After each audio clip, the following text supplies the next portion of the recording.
تھوڑی سیاست کی طرف آتے ہیں کہ اکثر لوگ یہ کہتے ہیں، لوگوں کا کہنا ہے کہ دیگر جماعتوں میں جب انٹرا پارٹی الیکشن ہوتے ہیں تو اس میں اگر بے ضابطگی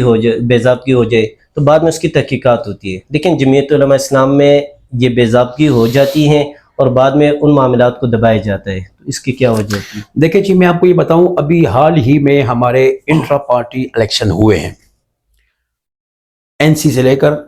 اور مرکز تک انتخابات ہوئے، یونین کونسل سے لے کر مرکز تک انتخابات ہوئے۔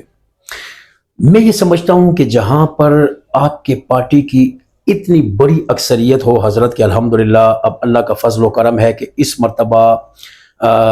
جمعیت علماء اسلام پاکستان کی ممبرشپ جو ہے وہ تقریباً 35 لاکھ سے زیادہ ہوئی ہے۔ پھر اس 35 لاکھ میں ہر این سی کی سطح پہ، ہر پی کے کی سطح پہ، ہر ضلع کی سطح پہ، اور الحمدللہ جیسا کہ آپ کو معلوم ہے کہ بالخصوص بلوچستان، اسی طرح الحمدللہ ہمارا کے پی کے، اور اس وقت تو میں سمجھتا ہوں کہ الحمدللہ سندھ میں جمعیت علماء اسلام کی ایک سٹرونگ پوزیشن جا رہی ہے، بہت اچھے انداز سے الحمدللہ جمعیت علماء اسلام بڑھ رہی ہے، اور سندھ میں اگر آپ دیکھیں تو پیپلز پارٹی کے بعد دوسرے نمبر پر اس وقت جمعیت علماء اسلام جا رہی ہے، اور بلدیاتی جو انتخابات وہاں پہ اس کا رزلٹ یہی تھا۔ ایسی صورتحال میں کہ جب آپ کی پارٹی دن بہ دن ترقی کرے، بڑھتی چلی جائے، اور ایک قائد جمعیت موافق الرحمان صاحب کا ویژن ہے، ان کی سیاست ہے، ان کی بصیرت ہے کہ دن بہ دن جمعیت علماء اسلام ترقی کرتی جا رہی ہے، جہاں پر افرادی قوت زیادہ ہوگی تو ضروری بات ہے کہ وہاں پر 19-20 آتا ہے۔ یہاں پر جیسے آپ نے فرمایا کہ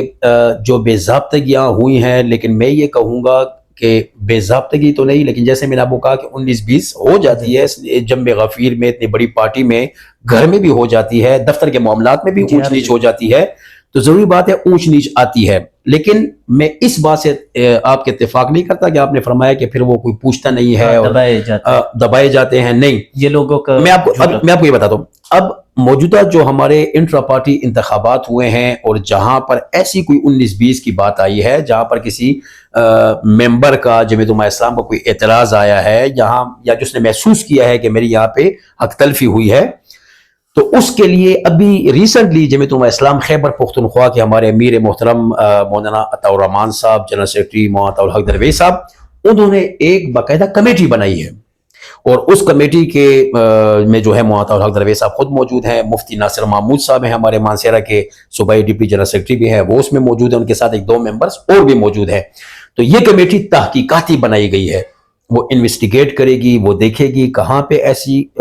کوئی غلطی ہوئی ہے کہ جس کی وجہ سے کسی ممبر جمعیت علماء اسلام کا یا ممبر مجلس عمومی کا حق جو ہے وائلیٹ ہوا ہے، تاکہ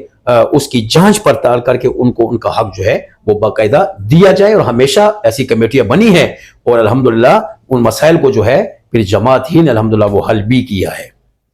ایک بات آپ نے،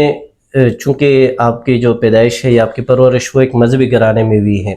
لیکن مذہبی دیگر بھی بہت ساری جماعتیں ہیں، نام لینے کی تو کوئی ضرورت نہیں، لیکن ہر بندہ سمجھتے کہ بہت ساری جماعتیں ہیں، تو آپ کو جے یو آئی میں کے ساتھ منسلک ہونے کا شوق کیسے پیدا ہوا؟ دیکھیں جی، میں نے آپ کو جیسے کہا نا کہ جیسے کہ جمعیت علماء اسلام کی بنیاد پاکستان میں 1956 میں رکھی گئی، اور اوائل ہی میں چونکہ ہمارے آباء و اجداد بڑے جو تھے تو وہ یہاں پشاور میں حضرت مولانا مفتی عبدالقیوم پوپرزئی رحمۃ اللہ علیہ کے ساتھ وابستہ تھے، ان کا تعلق مجلس احرار اسلام سے رہا، سید عطا اللہ شاہ بخاری رحمۃ اللہ علیہ کے تنظیم کے ساتھ، پھر جمعیت علماء اسلام جب پاکستان میں بنی تو جمعیت علماء اسلام کے ساتھ وہ وابستہ ہوئے، یہاں پر پشاور میں سید مولانا ایوب جان بنوری رحمۃ اللہ علیہ تھے، تو یہ ہمارے اکابرین جو تھے، بڑے علماء، تو ہمارے جو خاندان کے بڑے تھے، میرے دادا حضور جو تھے، تو ان کی مجلس اور محفل میں رہے، پھر چونکہ وہاں سے الحمدللہ وہ علماء سے محبت اور وابستگی کا، اور الحمدللہ ہمارے اپنے خاندان میں علماء الحمدللہ موجود ہیں، حفاظ قراء موجود ہیں، اور دین کے الحمدللہ بڑے اچھے انداز سے خدمت، تو ہم چونکہ وہ بڑوں سے سلسلہ جمعیت علماء اسلام کے ساتھ وابستگی کا چلا آ رہا تھا، پھر ہمارے جیسے میں نے کہا ہمارے اکابرین بڑے جو تھے تو وہ بانی مبانی تھے، پشاور میں جمعیت علماء اسلام کی بنیاد رکھنے والوں میں تھے، تو وہ سلسلہ چونکہ گھرانے کا ایک سلسلہ تھا اور بڑوں سے آ رہا تھا، اس پھر سینہ پسینہ چلا آ رہا تھا، پھر ہم نے اپنے اکابر کو دیکھا، ان کی خدمتیں کی، ان کے بچپن میں ہم نے بیانات سنے، پھر حق پہ ڈٹنا سنا، پھر باطل کے خلاف حق کی آواز بلند کرنا دیکھا، جیلوں میں جانا دیکھا، عقوبت خانوں میں جاتے دیکھا، میرے جو پردادا تھے تو وہ انگریز کے دور میں جو ہے تو ان کے فرنگی سامراج کے خلاف جو ہے تو وہ بولے اور اپنے مسلک عقید اور ایمان اور اسلام کی سربلندی کے لیے بولے، تو ان کو گرفتار کیا گیا، پھر انگریز کی جیلوں میں وہ رہے، میرے پردادا ان کی وہاں پہ نظر چلی گئی، بینائی چلی گئی. تو یہ تو ایک تسلسل چلا آ رہا تھا اس جمعیت علماء اسلام کا، علماء دیوبند کا. تو جب ہم نے حق اور سچ اور سب کچھ اپنے آنکھوں سے دیکھا، تربیت ہوئی، پرورش ہوئی، تو جب اس کو ہم نے حق اور سچ جانا تو الحمدللہ ہم اسی پہ استقامت کے ساتھ وہی جو کھڑے ہیں اپنے آبا و اجداد سے، تو آج تک الحمدللہ ہم اسی جگہ پہ کھڑے ہوئے ہیں. جی ماشاءاللہ.